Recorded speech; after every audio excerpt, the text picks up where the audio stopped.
திருக்குறள் குறள் 660. சலத்தார் பொருள் செய்தே மார்த்தல் பசுமன் கலந்துநீர் பெய்திரீஇயற்று. சலத்தார் பொருள் செய்தே மார்த்தல் பசுமன் கலந்துநீர் பெய்திரீஇயற்று. இந்த பாட்டுடைய விளக்கம் என்ன அப்படின்னா, தீய செயல்களால் பொருளை திரட்டி அதை காப்பது, சுடாத பச்சை மண் பானையில் நீரை ஊற்றி அதை சேமிப்பது போலாகும் அப்படின்றது தான். அதை சேமிப்பது போலாகும்.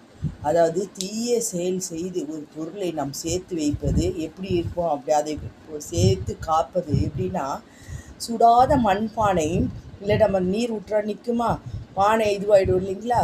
சுட்ட பானை தான் எப்போவுமே நன்றாக இருக்கும். அதாவது அதனால் பச்சை பானை நீரை ஊற்றி அதை சேமிப்பது போலாகும். இதுதான் இந்த பாட்டுடைய விளக்கம். சலத்தார் பொருள் செய்தே மார்த்தல் பசுமற் கலந்துநீர் பெய்திரீஇயற்று.